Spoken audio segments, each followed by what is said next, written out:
अस्सलाम वालेकुम। मैं हूं doctor Irfan Khairiya, by profession में एक फार्मासिस्ट, न्यूट्रिशनिस्ट और डाइटिशियन हूं। जैसा कि आप जानते हैं कि ई चौपाल के नाम से एक सीरीज का मैंने आगाज किया है सोशल मीडिया पे, जिसमें मैं मुख्तलिफ हेल्थ के प्रोफेशनल्स के साथ छोटा सा उनका सेशन करता हूं और उनसे उनके जो तजर्बात हैं और उन्होंने कैसे अपनी प्रोफेशनल क्वालिफिकेशन हासिल की और अब उससे वो कैसे फायदा अ, अ,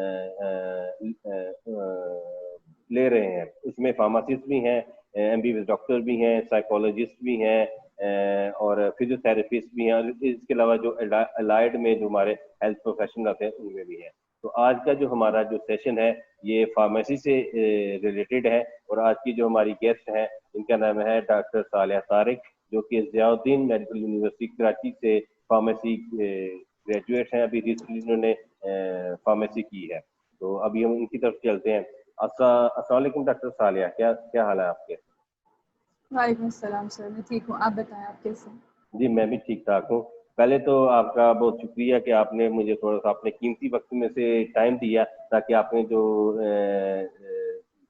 शेयरिंग ऑफ नॉलेज है वो आप लोगों तक पहुंचा सकें। तो सबसे पहले तो आप मुझे ये बताएं कि आप फार्मेसी की तरफ आई, कैसे आई, बाय चांस आई या बाय चॉइस आई? तो ऐसा इंट्रोडक्शन आप खुद ही करवा दें अपना। पहले तो मैं आपको थैंक यू करूँगी क्योंकि आपका काम जो है आई रियली अप्रिशिएट हुआ कि आप हमारे यूथ को, हमारे स्टूडेंट्स को और हम लोगों को फ़ायदा पहुँच रहा है इन चीज़ों से। तो थैंक यू सो मच कि आपने ये प्लेटफॉर्म दिया हम सबको कि हम लोग इसमें अपनी नॉलेज शेयर करते हैं और एक दूसरे के साथ उन चीज़ों को इम्प्रूव करने की कोशिश करते हैं। अब मैं अपने बारे में इंट्रोडक्शन दूँगी। मैंने फार्मसी किया, रिसेंटली ग्रेजुएट किया है ज़ियाउद्दीन यूनिवर्सिटी से दिसंबर 2019। Within that during my academics मैंने काफ़ी ज़्यादा एक्स्ट्रा करिकुलर एक्टिविटीज़ की हैं, जिसमें इंटर्नशिप्स भी मैंने की हैं और दूसरी एक्टिविटीज़ भी करती रही हूँ साथ साथ। इंटर्नशिप्स हॉस्पिटल में भी की हैं और इसी तरह फार्मास्यूटिकल इंडस्ट्रीज़ में की हैं। तो वो मैं आप लोगों के साथ अपनी शेयर करूँगी कि मेरा क्या एक्सपीरियंस रहा और हमें किस तरह करना चाहिए और फार्म भी मैंने क्यों चूज़। बेसिकली फार्म भी मेरा एक होता है बाय चॉइस स्टूडेंट्स आते हैं, मतलब 100% में से 50% स्टूडेंट्स आ रहे होते हैं जब उनका एमबीबीएस या बीडीएस में नहीं होता, जो एक रियलिटी है। और बाकी जो 50% है उसमें से 30% जो होते हैं वो बाय चॉइस आ जाते हैं और 20% बाय चांस आ जाते हैं, जिसमें से मैं बाय चांस आई हूँ। बाय चांस कैसे आई हूँ? क्योंकि मुझे बचपन से साइंस सब्जेक्ट्स में इतना कोई ख़ास इंटरेस्ट नहीं था। नो डाउट मेरी बायोलॉजी बहुत अच्छी थी, साइंस में मुझे बहुत अच्छा स्कोर करती थी, अलॉन्ग विद दैट मैथ्स में भी मैं अच्छा स्कोर करती थी। कंप्यूटर साइंस की तरफ मेरा इंटरेस्ट था जाने का। बट जब वहाँ की मैंने मैथ्स देखी, कैलकुलस, तो फिर मुझे पता चल गया कि नहीं,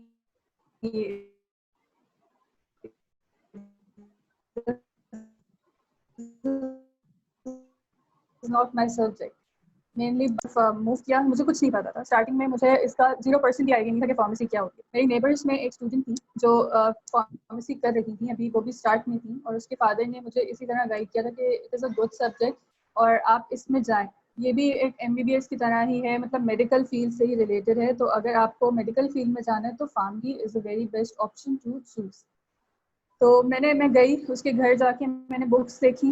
अब बुक्स में जो था, मुझे जो चीज़ें नज़र आई उसमें सबसे पहले केमिस्ट्री मुझे मतलब भरी हुई थी केमिस्ट्री, और केमिस्ट्री मुझे इंटरमीडिएट में बिल्कुल अच्छी नहीं लगती थी, मुझसे याद ही नहीं होती। अब मैं ये बातें इसलिए आपसे शेयर करना चाह रही हूँ कि कुछ चीज़ें जो हम इंटरमीडिएट में सोच रहे होते हैं, जैसे बहुत से स्टूडेंट्स इंटरमीडिएट में कंफ्यूज होते हैं इन बातों को लेकर कि हमें कौन सी फील्ड चूज़ करनी चाहिए। इंटरमीडिएट और यूनिवर्सिटी की स्टडी दोनों डिफरेंट होती है। हम लोग यूनिवर्सिटी में अलग तरीके से पढ़ते हैं, इंटरमीडिएट में अलग तरीके से पढ़ते हैं। तो वहाँ की केमिस्ट्री का ही मेरे अंदर कॉन्सेप्ट था कि वो उस तरह केमिस्ट्री तो मुझसे नहीं होती। फिर जब मैं फार्मेसी में एंटर हुई तो मैंने पढ़ाई पे बहुत कॉन्सेंट्रेट किया।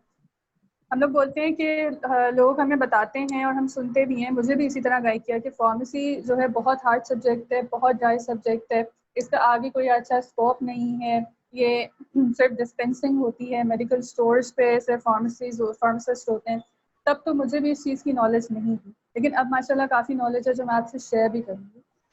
फिर मैं पीछे से एक चेयर उठा के लाती थी अपनी लेक्चर्स में, और आगे जाके बैठ जाती थी क्योंकि मुझे पढ़ना होता था, मुझे कॉन्सेप्ट अपने क्लियर करने होते थे लेक्चर्स में से। तो मैं पढ़ती थी और केमिस्ट्री मेरा वो सब्जेक्ट जो मुझे इंटरमीडिएट में बुरा लगता था, उसको मैंने इतना अच्छा किया कि उसमें मेरे हमेशा फर्स्ट ईयर से लास्ट ईयर तक मेरे 80s और 90s में ही मार्क्स आए। और माशाल्लाह मेरी जीपीएस भी 3.5 अबव ही रही है हमेशा, और अभी भी सीजीपीए 3.5 ही है। और ये नहीं कि मैं सिर्फ पढ़ती ही रहती थी, ट्यूशन्स भी पढ़ाई मैंने, उसमें मैंने एक्स्ट्रा करिकुलर एक्टिविटीज़ भी की, हम लोग फंड रेजिंग प्रोग्राम्स भी करते थे और इंटर्नशिप्स भी की। मतलब हर चीज़ को मैनेज करके मैंने पढ़ा है। तो अगर आप लोग समझते हैं कि भाई बहुत मुश्किल है, बहुत ड्राई सब्जेक्ट है, इसकी डोजेस हमें बहुत याद करनी होती हैं, तो एक चीज़ होती है कि कॉन्सेप्ट से आप क्लियर करो अपना। जब आप यूनिवर्सिटी में जाते हैं तो उसमें कॉन्सेप्ट बहुत इंपॉर्टेंट होते हैं, लेक्चर सुनना बहुत इंपॉर्टेंट होता है। तो it is not a dry subject, it is very interesting subject. अगर आपको लाइफ साइंसेज में इंटरेस्ट है, अगर आपको पता करना है कि हम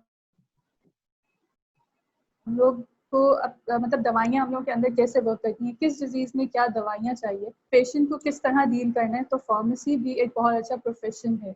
एक तो ये बात हो गई। इंटर्नशिप्स की जहाँ बात, हम लोग जब मैं भी स्टार्ट में थी तो मुझे बहुत से लोग ऐसा गाइड करते थे कि इंटर्नशिप जो है वो ज़रूरी नहीं होती कि आप करें, लेकिन जब मैंने एक्सपीरियंस किया तो इंटर्नशिप्स ज़रूरी होती हैं। क्यों ज़रूरी होती हैं? बहुत सी ऐसी चीज़ें जो प्रैक्टिकली हम लोग देख रहे होते हैं और सब्जेक्टिवली वो अलग होती हैं। मतलब हॉस्पिटल्स में जब आप काम कर रहे होते हो तो आप बहुत सी चीज़ें ऐसे सीख लेते हो जो आप, और जब वो आप पढ़ते हो तो वो आपको और ईजी लगती है। इसी तरह इंडस्ट्री में ज़्यादा अच्छा समझ आ जाता है डिपार्टमेंट्स का। ऐसा ही होता था कि जब मैं इंटर्नशिप करके आती थी, और हॉस्पिटल फार्मेसी की बात ही है कि जब मैं हॉस्पिटल की इंटर्नशिप करती तो मुझे सारी चीज़ें पता होती थी। जब जब भी वो टीचर मुझसे पूछते थे तो मुझे सारे आंसर आते थे, और यहाँ तक कि उन्होंने बोलना शुरू कर दिया था कि आप पढ़ इंटर्नशिप की है तो मुझे नो हाउ है इन चीज़ों की। तो इंटर्नशिप बहुत इम्पोर्टेंट होती हैं, आप लोग ज़रूर किया करें। अपनी वेकेशंस को वेस्ट मत किया करें, उसमें ज़रूर कुछ ना कुछ प्रोडक्टिव किया करें। अब तो कोर्सेज भी आ गए हैं बहुत से जो हम लोग ऑनलाइन फ्री कर सकते हैं। और लिंक्डइन एक बहुत अच्छी वेबसाइट है जिससे हम लोग लोगों से, रिक्रूटर्स से कनेक्ट कर सकते हैं और उन्हें हम बोल सकते हैं कि हमें इंटर्नशिप अपॉर्चुनिटी का बताएं, तो वो ज़रूर बताते हैं। एक तो ये बात है कि मैंने चूज़ जो है मैंने बाय चांस की थी, मुझे नहीं पता था। और ड्राई सब्जेक्ट तो ये सारी चीज़ें तो मैंने सुनी थी, लेकिन वो चीज़ें सारी डिफरेंट होती हैं। आप जब पढ़ रहे होते हो तो वो एक डिफरेंट ही आपको सब्जेक्ट्स मिलते हैं जो ईजी होते हैं। अच्छा, फिर हम लोग क्यों चूज़ करें, आगे से क्या स्कोप है? स्कोप इसका, आप लोग एक तो हम लोग हॉस्पिटल में बहुत अच्छा ये स्कोप इसका है। हाँ, अनफॉर्चुनेटली जो कुछ मतलब टर्शरी हॉस्पिटल्स हैं उसमें तो बहुत अच्छा है, लेकिन अभी भी पाकिस्तान डेवलप कर रहा है हॉस्पिटल के मामले में फार्मेसी से रिलेटेड।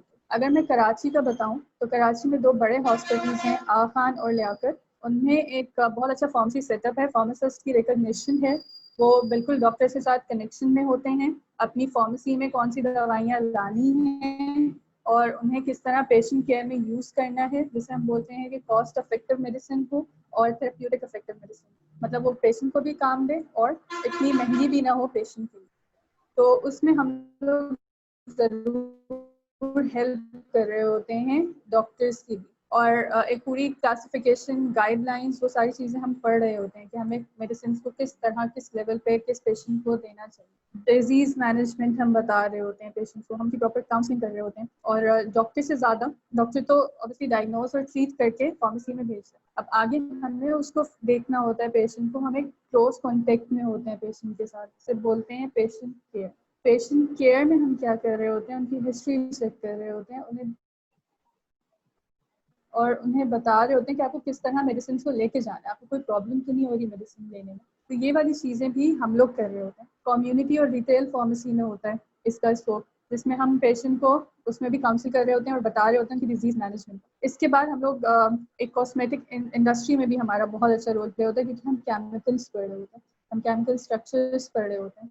हम लोग हर केमिकल एंटिटी के बारे में पढ़े होते हैं कि कौन सी किस तरह हार्मफुल है और किस तरह उसका बेनिफिशियल प्रोडक्टिव यूज़ है।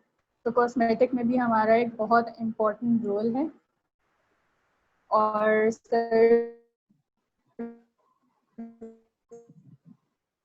इरफान ने तो एक सेशन भी किया है डॉक्टर मरियम के साथ, जो कि मुझे खुद एक बहुत प्रोडक्टिव सेशन किया। एस्थेटिक को भी कंटिन्यू कर सकते हैं फार्मेसी के बाद, क्योंकि हमें ऑब्वियसली नॉलेज होती है इन चीज़ों की। उसके बाद न्यूट्रास्यूटिक्स इरफान खुद एक न्यूट्रिशनिस्ट हैं और हम लोग एक न्यूट्रिशन को भी अच्छी तरह से गाइड कर सकते हैं। आई मीन न्यूट्रास्यूटिक्स को भी आगे लेके चल सकते हैं, क्योंकि हम ये भी पढ़ते हैं कि फूड और मेडिसिन का क्या कनेक्शन हो रहा होता है। डाइट प्लान हम बता रहे होते हैं पेशेंट को कि आपको किस तरह मैनेज करना होता है, तो ये हम अच्छा कर सकते हैं आगे। उसके बाद ड्रैप होता है, drug regulatory authority of Pakistan, जिसमें हम लोगों की बेसिकली लॉज होते हैं।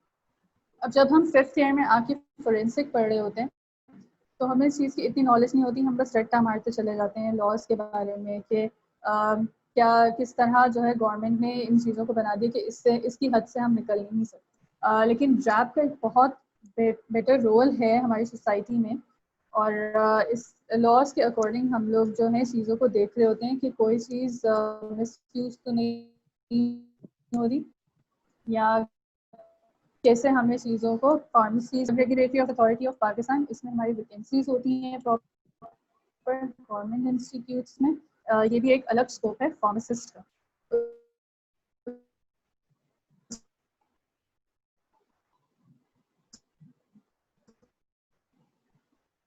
के बाद एनजीओज में हम लोग हेल्प आउट कर सकते हैं। ऑब्वियसली हम लोग किसी साइट पे जा सकते हैं, ट्रेनिंग इंस्टीट्यूट्स में जा सकते हैं, रिसर्च इंस्टीट्यूट्स में जा सकते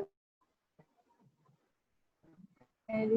रिसर्च हमारा एक टॉपिक होते हैं, वो हम कर सकते हैं।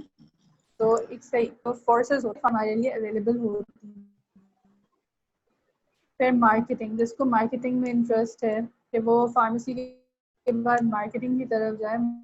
मार्केटिंग का क्या रोल हो, गाइड कर होते हैं प्रॉपर कि हमारा प्रोडक्ट किस तरह पेशेंट के लिए बेनिफिशियल। तो अगेन हम लोग पेशेंट केयर के साथ इन्वॉल्व होते हैं।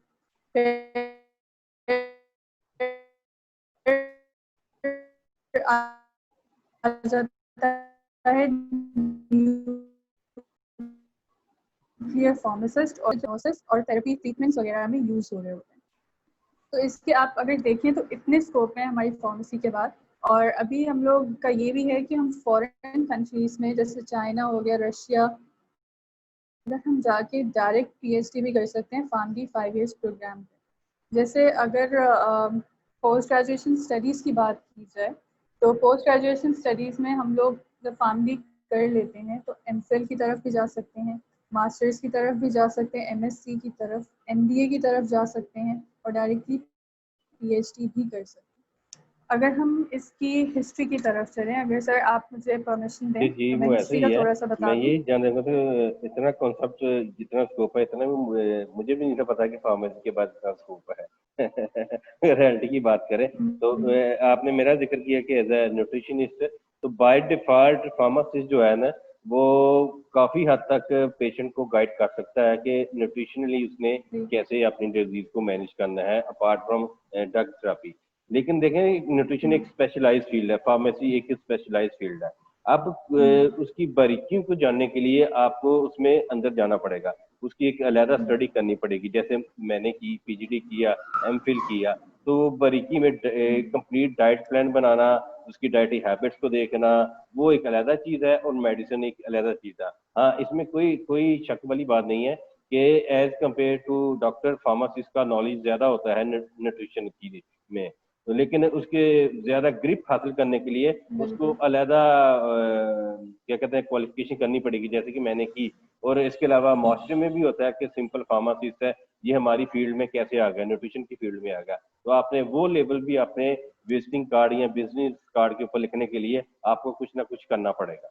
जैसे अगर कोई एमबीए मार्केटिंग की तरफ जाता है तो उसमें प्रमोशन करनी है या अपनी प्रोफेशनल लाइफ में आपने तो एमबीए करना पड़ेगा ताकि उसकी प्रमोशन हो। इसी तरह अगर आपने न्यूट्रिशन की तरफ आना है तो आपको फार्मेसी के बाद फिर न्यूट्रिशन की तरफ कुछ ना कुछ कम से कम पीजीडी या मास्टर्स करना पड़ेगा। तो ये तो वो एक कहते हैं कि एक हकीकत है, ये आप करना पड़ेगा। आप चले आपने फार्मेसी बता दिया कि बड़ा खुश सब्जेक्ट आप समझती थी, खासकर केमिस्ट्री पॉइंट ऑफ व्यू से। आप FSC में जब इंटर में थी तो बाकी उस वक्त केमिस्ट्री किसी और तरह की थी, लेकिन जब आप फार्मेसी में आते हैं तो फार्मेसी की तो की जान है केमिस्ट्री। आप सिंथेसिस पढ़ रहे हैं कि कैसे वो बनती है, फार्माकोलॉजी इसकी जान है, फार्मास्यूटिक्स इसकी जान है, फार्माकोनोलॉजी इसकी बेसिक्स में से आती है। तो ये आपने कहना। अब हिस्ट्री, फार्मेसी की हिस्ट्री के बारे में क्या जानते हैं कि ये जो प्रोफेशन है हकीमों से लेके मॉडर्न एलोपैथी का जो फार्मेसी का प्रोफेशन है ये इस स्टेज तक कैसे पहुंचा, इसके बारे में क्या जानती हैं आप? मैं बताती हूँ आपको। पहले मैं आपकी वो बात कर लूँ कि हाँ, मुझे यही मैं आपको बता रही हूँ कि मुझे स्कोप के बारे में कुछ सब तो नॉलेज नहीं थी, बिकॉज ऑब्वियसली मैं एक बेसिक से जा रही थी। फर्स्ट ईयर में मुझे कुछ नहीं पता था फार्मेसी के बारे में। बस बट ये है कि फिफ्थ ईयर के बाद इसकी इतनी नॉलेज हुई और विद इन द स्टडीज कि मुझे पता चला ये तो खुद एक फार्मडी एक फास्ट फील्ड है जिसके आगे स्कोप ही स्कोप है। लोग जो बोल रहे होते हैं कि इसकी स्कोप नहीं है तो ऑब्वियसली नॉलेज गैप होता है जिसकी वजह से पता नहीं होता। लेकिन ये है कि जब हम पढ़ रहे होते हैं तो हमें पता है कि उसमें, और आप जैसे बता रहे हैं कि ऑब्वियसली हमें हायर स्टडीज करनी होती है किसी फील्ड की बारीकी जानने के लिए। तो यही है कि फार्मेसी के बाद हम लोग कितना कुछ कर सकते हैं। हमारे लिए कोई गेट बंद नहीं हो गया कि हमने सिर्फ मेडिकल स्टोर तक रह जाना। हम लोगों के लिए इतनी ज़्यादा फील्ड्स हैं कि हम लोग उसे चूज कर सकते हैं फार्मेसी करने के बाद, और वो सब इंटर रिलेटेड ही होती है। साइंस सब्जेक्ट से, मार्केटिंग से आप कर लें, जिससे भी कर लें, आप लोग उन चीज़ों में जा सकते हैं। ऐसा नहीं है कि आप रुक जाएंगे आउट। लेकिन उसको हम किस तरह पढ़ते थे कि उसको हम एक स्टोरीज बना के पढ़ रहे होते थे। मेरी फ्रेंड ने सिखाया था कि उसमें क्योंकि बहुत से इसमें कॉन्स्टिट्यूएंट्स होते हैं जिसको हमने याद करना होता है, बहुत हार्ड नेम्स होते हैं। लेकिन वो जब हम स्टोरी बना के पढ़ते थे तो उससे पढ़ने में बहुत मजा आता था। तो ये सारी बात होती है कि आप किस तरह चीज़ को ग्रास्प कर रहे होते हैं, किस तरह से कॉन्सेंट्रेशन से पढ़ रहे होते हैं। जितना कॉन्सेंट्रेशन से पढ़ेंगे उतना आपको याद रहेगा। फिर हम हिस्ट्री के बारे में बात करते हैं। सबसे पहले जो फार्मेसी है वो ग्रीक्स ने फाउंड की। फाउंडर ऑफ फार्मेसी प्रोफेशन कौन थे? ग्रीक्स। और उसके बाद हिस्ट्री से पता चलता है कि जो खलीफा हैं वलीद इब्न अब्दुल मलिक, उन्होंने 1707 में हॉस्पिटल फार्मेसी सेटअप की थी दमास्कस। फिर अगर हम देखें तो 1860 में स्कूल ऑफ फार्मेसी बना था फिलाडेल्फिया में, USA। School of pharmacy, modern pharmacy जिसे कहते हैं। पहले तो मतलब जिसमें एलोपैथिक मेडिसिन और ये वाली सारी चीज़ें आ जाती हैं। अगर हम पाकिस्तान के लिहाज से बात करें तो पाकिस्तान में, पाकिस्तान बनने से पहले 1944 में किंग एडवर्ड मेडिकल कॉलेज था जिसमें फार्मेसी स्टार्ट हुई। और उसके बाद पंजाब यूनिवर्सिटी में 1948 में फार्मेसी प्रोफेशन एक स्टार्ट हुआ था जो कि 3 ईयर बैचलर्स प्रोग्राम था। फिर आस्ता आस्ता ये 4 इयर्स बैचलर्स प्रोग्राम हुआ और 2003 में ये HEC ने अपग्रेड करके इसे 5 इयर्स बैचलर्स प्रोग्राम कर दिया। फिर अब हमारे पास माशाल्लाह और अल्हम्दुलिल्लाह हमारे पास मोर देन 100 इंस्टीट्यूट्स हैं फार्मेसी के, जो फार्मेसी डिग्री पाकिस्तान में अगर आप देखें, और बहुत से स्टूडेंट्स करके निकलते हैं फार्मेसी। तो ये कुछ हिस्ट्री थी छोटी सी जो फार्मेसी के बारे में थी। जी सर। बिल्कुल ऐसे ही है।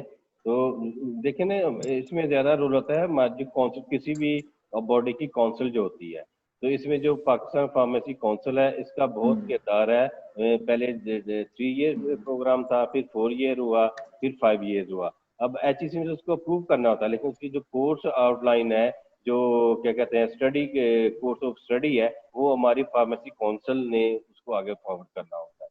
तो फार्मेसी काउंसिल ने इसको फॉरवर्ड किया। इसमें हमारे जो सीनियर टीचर्स हैं, इसमें पंजाब यूनिवर्सिटी के भी थे, कराची से भी थे, और इस्लामी यूनिवर्सिटी बहालपुर भी थे। उनकी पूरी एक टीम बैठी, उन्होंने एक कोर्स डिजाइन किया तो ताकि पूरे पाकिस्तान में एक यूनिफॉर्म कोर्स हर इंस्टीट्यूट में जहाँ पे फार्मेसी हो रही है उसके वहाँ पे एक ही कोर्स कह रहे हैं ऑफर किया जाए। तो अब इंशाल्लाह आपने भी बताया तकरीबन राउंड अबाउट 100 इंस्टीट्यूट हैं जहाँ पे फार्मेसी की डिग्री जो है ना वो ऑफर हो रही है पूरे पाकिस्तान में, और एक यूनिफॉर्म कोर्स है। ये नहीं कि एक इंस्टीट्यूट का कोर्स अलहदा है दूसरी का अलहदा है। सबसे अच्छी बात काउंसिल की यही होती है कि यूनिफॉर्म तरीके से चला जाए। हमारी जो फार्मेसी काउंसिल है इसमें बड़ा इसका वो किरदार है कि यूनिफॉर्म तरीके से एक ही कोर्स पूरे पाकिस्तान में वो पढ़ाया जाता है, और इसके जो ग्रेजुएट्स हैं या पाकिस्तान में क्या पाकिस्तान से बाहर भी बड़ा अच्छा काम कर रहे हैं। तो इस तरह का वो सारा वो सिलसिला है। तो बड़ा अच्छा लगा आपसे डॉक्टर साले तारिक आपसे बात करके कि फार्मेसी प्रोफेशन क्या है और आपने इसको कैसे चूज किया और आप इसका स्कोप वो कैसे देखती हैं। तो इंशाल्लाह फ्यूचर में भी इंशाल्लाह अब कभी जरूरत पड़ी तो आपके साथ वो सेशन रखेंगे रिगार्डिंग जब आप किसी अच्छी सीट पे चली जाएंगी। मैं आपके लिए दुआ गो हूँ कि आपका जो जो भी प्रोफेशन चूज किया है आप वहाँ पे एक अच्छे प्रोफेशन में जाएं और अपने जूनियर्स के लिए एक मॉडल बने। कि हमारे जियाउद्दीन यूनिवर्सिटी की डॉक्टर साले तारिक यहाँ से इन्होंने फार्मेसी की, अब किसी भी कंपनी में प्रोडक्ट मैनेजर हैं, ब्रांड मैनेजर हैं, बिजनेस यूनिट मैनेजर हैं, मार्केटिंग मैनेजर हैं। तो वो सारा आपके अगर आपकी नीयत अच्छी है और आपकी अप्रोच अच्छी है तो इसमें कोई दो राय नहीं कि आप अपने गोल को अचीव ना कर सकें। तो फार्मेसी की जब आपने एडमिशन लिया था आपने ये सोचा कि ये मैं कैसे करूंगी, तो आपने खुद ही कहा कि मैं पीछे से चेयर लेके आगे आती थी ताकि मैं लेक्चर को आसानी से समझ सकूं, चीज़ों को आसानी से समझ सकूं, और आपका सीजीपीए भी काफ़ी अच्छा है। तो बड़ा अच्छा लगा क्योंकि आपसे। मैंने सर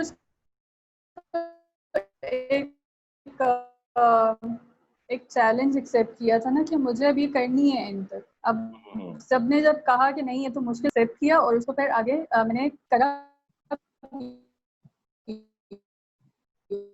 बहुत माशाल्लाह जीपीए के साथ और सारी एक्स्ट्रा करिकुलर एक्टिविटीज के साथ मैंने उस चीज़ को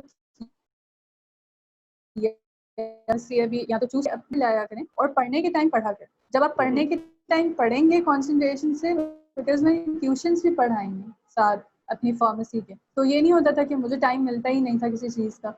सब कहते हैं बहुत हार्ड होता है, हम नहीं पढ़ पाएंगे अगर हम कर रहे हैं तो एक ही चीज़, तो ऐसा नहीं होता। मुझे 5-6 घंटे सिर्फ मिल रहे होते थे एग्जाम्स में भी, और उसमें मैं पूरा करके कंप्लीट और अच्छे मार्क्स के लिए।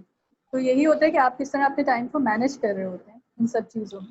बिल्कुल ऐसे जब आपका इरादा भी एमबी करने का तो वहाँ पे एक टाइम मैनेजमेंट भी सब्जेक्ट पढ़ेंगे कि आपने हर चीज़ को कैसे टाइम के साथ मैनेज कर लेते हैं। अगर आप टाइम के साथ अपने चीज़ों को मैनेज कर देंगे तो आपके टारगेट्स जो है ना वो बड़े इजी हो जाते हैं। खासकर आप मार्केट की तरफ जाना चाह रही हैं तो वहाँ पे आपको स्पेशल टारगेट दिए जाते हैं।